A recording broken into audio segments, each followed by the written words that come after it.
প্রিয় ছাত্রছাত্রী, আশা করি তোমরা ভালো আছো। গত পর্বে আমি কন্টিনিউটি সম্পর্কে বিস্তারিত আলোচনা করেছি, কয়েকটা অঙ্ক করে দিয়েছি। আজকে অপেক্ষকের অন্তর্কলন যোগ্যতা নিয়ে কিছুটা আলোচনা করব।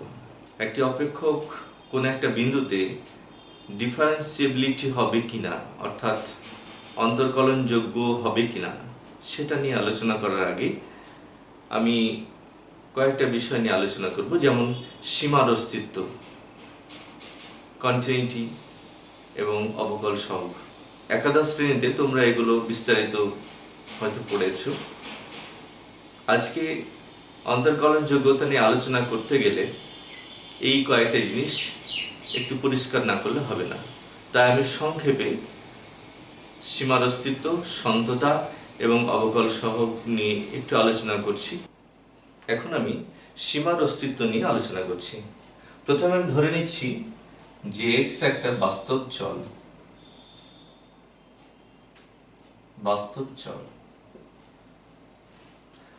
আর এ একটা বাস্তব সসীম সংখ্যা।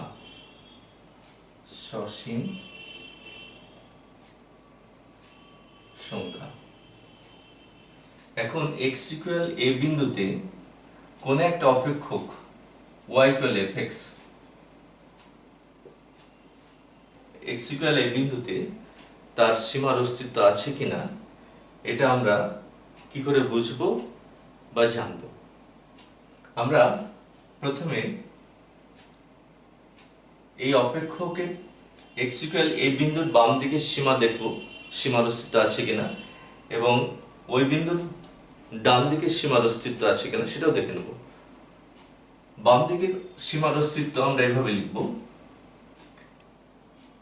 f অফ a মাইনাস 0, এটাকে আমরা লিখব limit x tends to a minus fx।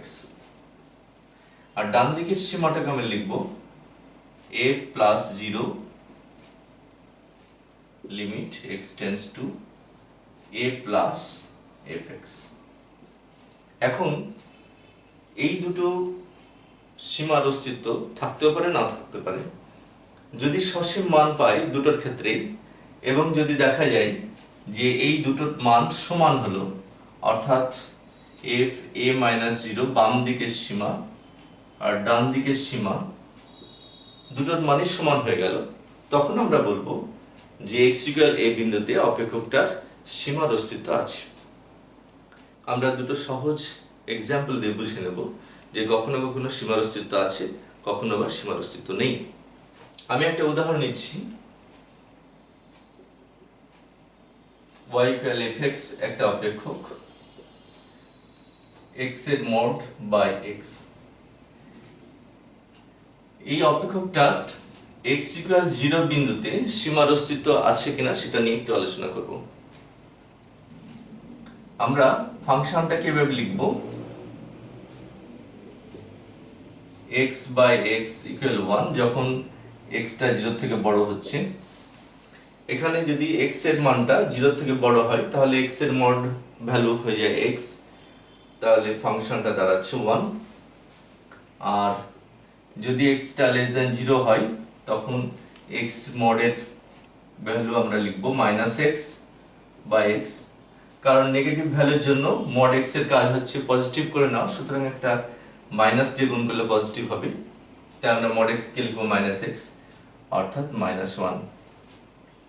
আর এখানে আরেকটা জিনিস লক্ষ্য করার বিষয়, সেটা হচ্ছে x ইকুয়াল 0 বিন্দুতে যদি আমরা দেখি তাহলে f0 এখানে দেখা যাচ্ছে আনডিফাইন্ড হয়ে যাচ্ছে, অর্থাৎ অসংগত, আনডিফাইন্ড হয়ে যাচ্ছে, আনডিফাইন্ড। এখন এই ছবি যদি আঁকি তাহলে সহজে আমরা বুঝতে পারবো এভাবে।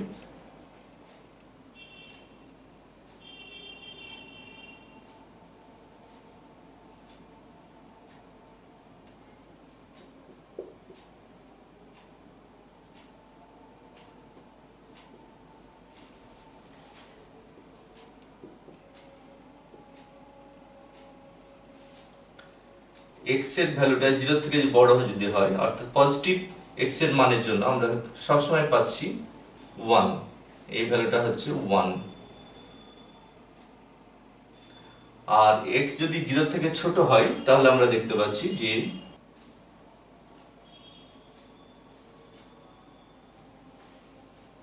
এরকম। এখন বাম দিকের সীমা যদি আমরা দেখি তাহলে দেখতে পাবো যে f of 0 minus 0 সমান limit x tends to 0 minus fx সমান limit x tends to 0 minus 1 সমান -1। আর ডান দিকের সীমা যদি দেখি আমরা লিখব 0 plus 0 সমান limit x tends to 0 plus fx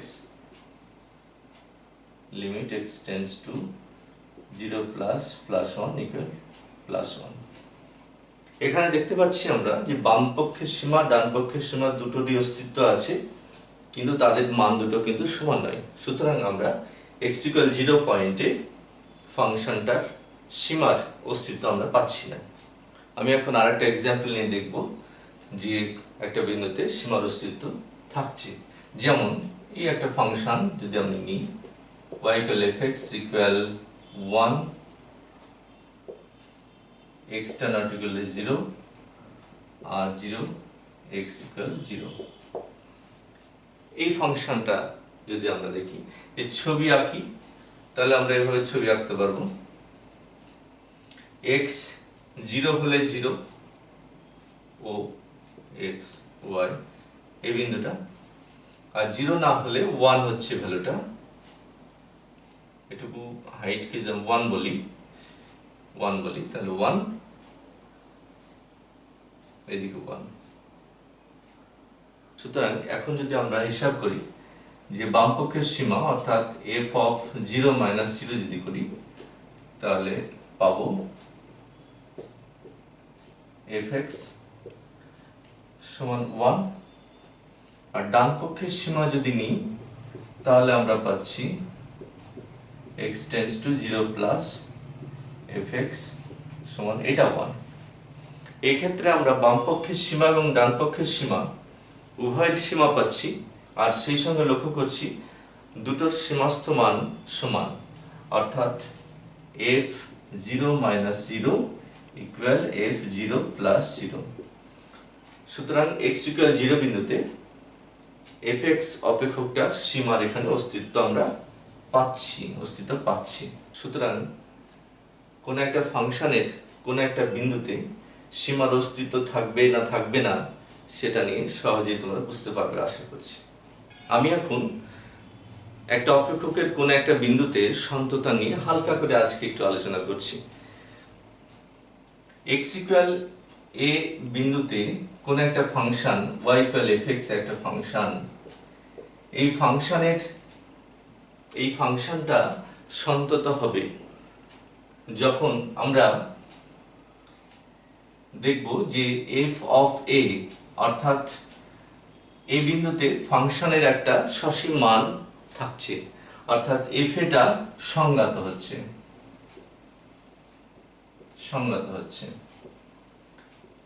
2 নম্বর আমরা দেখব যে x equal a বিন্দুতে সীমার অস্তিত্ব থাকছে, অর্থাৎ limit x tends to a fx এর একটা এই সীমার অস্তিত্ব থাকছে, অর্থাৎ এর একটা সসীম মান পাবো। এখন এই দুটো মান যদি সমান হয় অর্থাৎ limit x tends to a fx equal fa হয়, তাহলে আমরা বলবো যে x equal a বিন্দুতে y equal fx ফাংশনটা সন্তত। এদের মধ্যে কখনো যদি কোনো একটা শর্ত ব্রেক করে তখন আমরা বলবো ওই বিন্দুতে ফাংশনটা অসন্তত। এখন ডিফারেন্সিয়েবিলিটি চ্যাপ্টারে আমাদের এই জিনিসটাই কাজে লাগবে একটু। আমি এখন সন্ততার এই যে শর্ত, এই যে কন্ডিশন, এই কন্ডিশনটাকে আমি একটু পরিবর্তন করব, মডিফিকেশন করে দেখাবো। আমরা যদি এখানে x minus a K h ধরে নিই আমরা লিখতে পাচ্ছি যে h টেন্ডস টু 0 যেহেতু x টা টেন্ডস টু a। তাহলে আমাদের কন্ডিশনটা চেঞ্জ হয়ে আমরা লিখতে পাচ্ছি limit h tends to 0 f of x এর জায়গায় আমরা লিখছি a কে ডান দিকে নিয়ে চলে গেলে a প্লাস a পাচ্ছি, তাহলে f of a plus h equal f a পাচ্ছি। সুতরাং সন্ততের শর্তটাকে আমরা এভাবেও লিখতে পারি, আমাদের এই কন্ডিশনটা আমাদের কাজে লাগবে।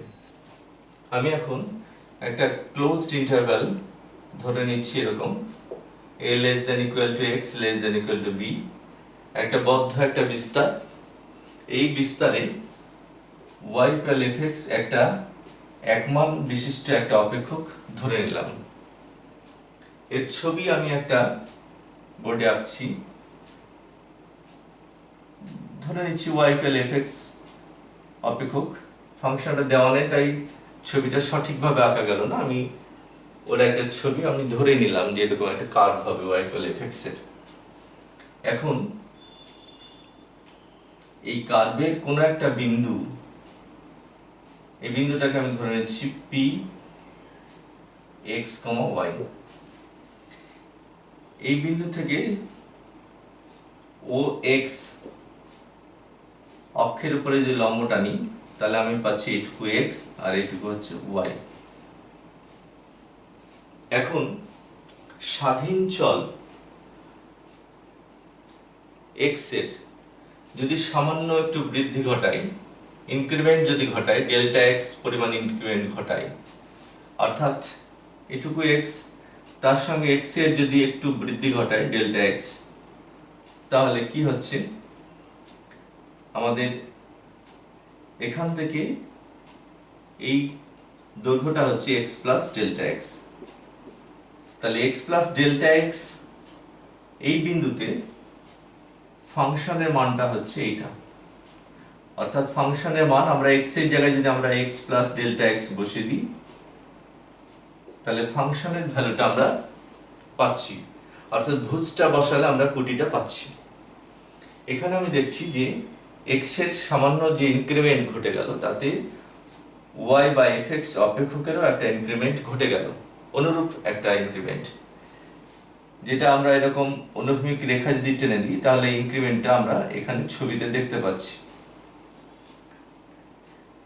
তাহলে x এর যে ইনক্রিমেন্ট ডেল্টা x তার y এর যে ইনক্রিমেন্ট হলো সেটাকে ডেল্টা y যদি বলি তাহলে ডেল্টা y আমরা পাচ্ছি f of x plus delta x minus fx। অর্থাৎ গোটাটা থেকে যদি আমি এই অংশটা বাদ দিই তাহলে এই যে বাড়তি y এর যে ইনক্রিমেন্ট সেই ইনক্রিমেন্ট আমরা এখানে লিখতে পাচ্ছি ডেল্টা y।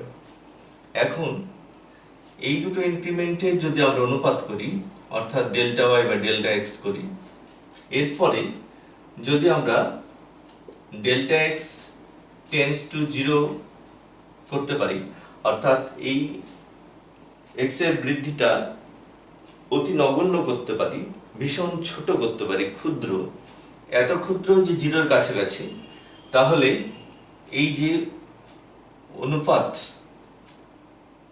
এই অনুপাতের সীমাস্থ মানটাকে আমরা বলছি অন্তর্কলজ, এটাকে আমরা লিখব dy বাই dx, অর্থাৎ dy dx টা পাচ্ছি আমরা লিমিট, যদি ডেল্টা x কে আমরা h বলে থাকি, এটাকে যদি আমরা h লিখে থাকি তাহলে আমরা লিখছি limit h tends to 0 delta y মানে হচ্ছে f of x plus delta x মানে হচ্ছে h minus fx by h। এখন এই যে অবকল সহগ পেলাম বা অবকল গুণাঙ্ক পেলাম, এটাকে বলা হচ্ছে ফার্স্ট ডেফিনেশন অফ ডেরিভেটিভ, অর্থাৎ ডেরিভেটিভের প্রথম সংজ্ঞা। dy dx সমান limit h tends to 0 f of x plus h minus fx by H. এখন এই অবকল সহগকে আমরা dy dx কে আমরা অনেকভাবে লিখতে পারি। আমরা লিখতে পারি d of y, আমরা এটাকে আমরা লিখতে পারি d dx y, এভাবে লিখতে পারি। আবার লিখতে পারি এটাকে y ড্যাশড বলে লিখতে পারি। আবার এভাবে লেখা যায় y1 বলে লেখা যায়। আবার লেখা যায় f ড্যাশড x, এভাবে লেখা যায়। এখন অপেক্ষকটির সংজ্ঞার অঞ্চলের কোন একটা বিন্দু x ইকুয়াল a বিন্দুতে অবকল সহগ কত হবে? অবকল সহগ হবে f dashed a equal limit h tends to 0 f of a plus h minus f a by h। তাহলে আমরা এখানে দেখতে পাচ্ছি যে কোন একটা বিন্দু a বিন্দুতে একটা অপেক্ষক অন্তর্কলনযোগ্য হবে যদি ডান দিকের এই সীমার অস্তিত্ব পাওয়া যায়। এখন এই সীমার অস্তিত্ব কখন পাবো? আমরা দেখব যে বাম দিকের সীমা, তার মানে h tends to 0 minus f of a plus h minus f a by h, আর ডান দিকের সীমা limit h tends to 0 plus f of a plus h minus f a by h। এই দুটো সীমার অস্তিত্ব পাওয়া যাচ্ছে কিনা।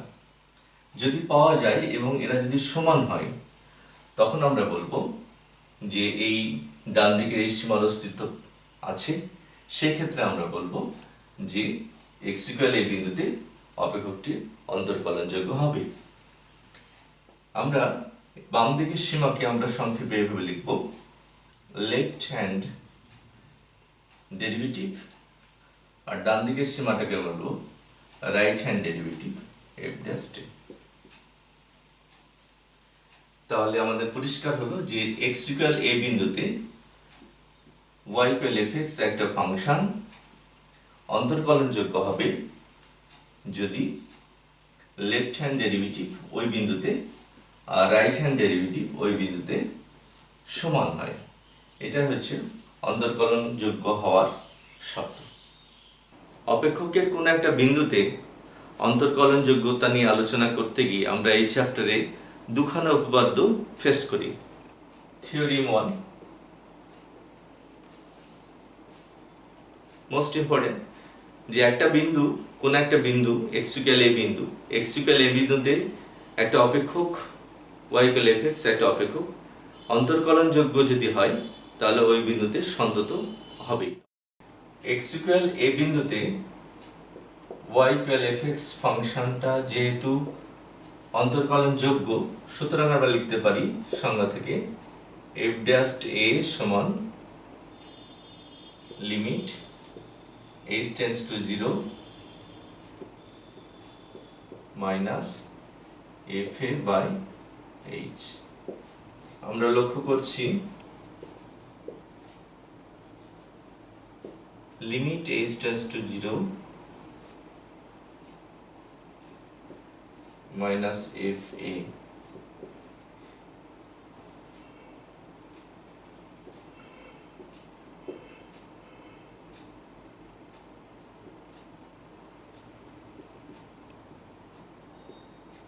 আমরা গোটা ফাংশনটাকে h দিয়ে ভাগ করলাম, আবার এখানে লিখে দিলাম h দিয়ে গুণ করে দিলাম। তাহলে এইটা এই বিন্দুতে ডেরিভেটিভ ইনটু 0, যেহেতু এই বিন্দুতে অন্তর্কলনযোগ্য সুতরাং আমরা f ড্যাশড এর একটা সসীম মান পাই। এই মানটাকে 0 দিয়ে গুণ করলে আমরা 0 পাচ্ছি। তাহলে আমরা দেখতে পাচ্ছি যে limit h tends to 0 f of a plus h minus f a সমান 0, অর্থাৎ limit h tends to 0 f of a plus h equal f।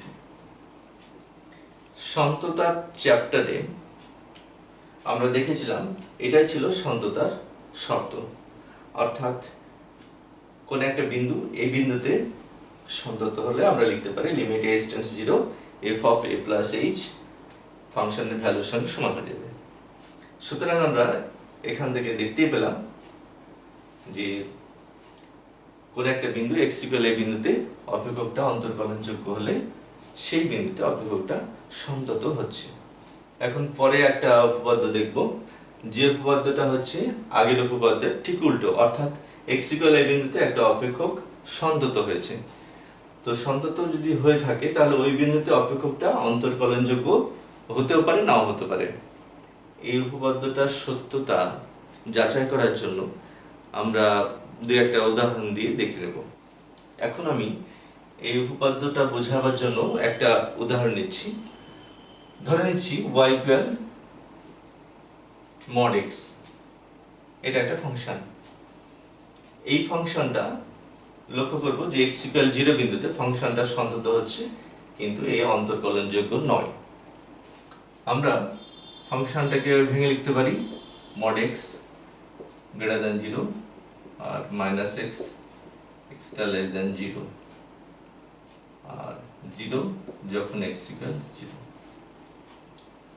এক্ষেত্রে বাম দিকের সীমা যখন আমরা বের করি তখন আমরা দেখতে পাই 0 পয়েন্টের বাম দিকের সীমা f0 minus 0 সমান limit x tends to 0 minus fx। 0 থেকে ছোট হলে আমরা লিখব minus x, limit x tends to 0 minus x সমান 0।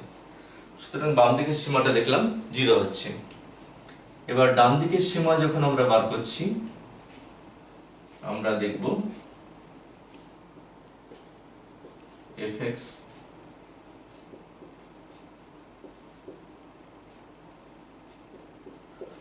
সমান প্লাস x সমান 0, ডান দিকটা 0।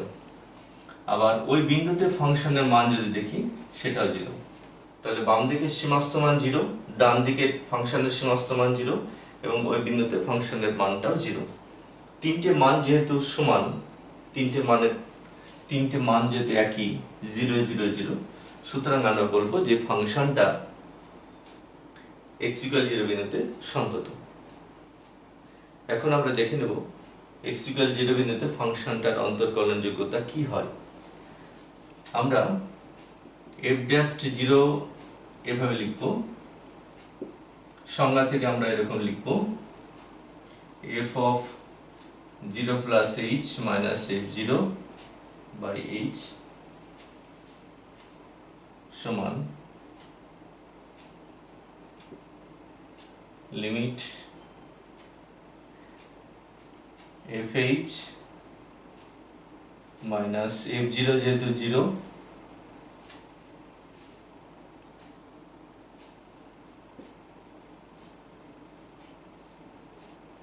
fh by h এরকম লিখব। এখন বাম দিকের ডেরিভেটিভ আমরা বের করি। Left hand derivative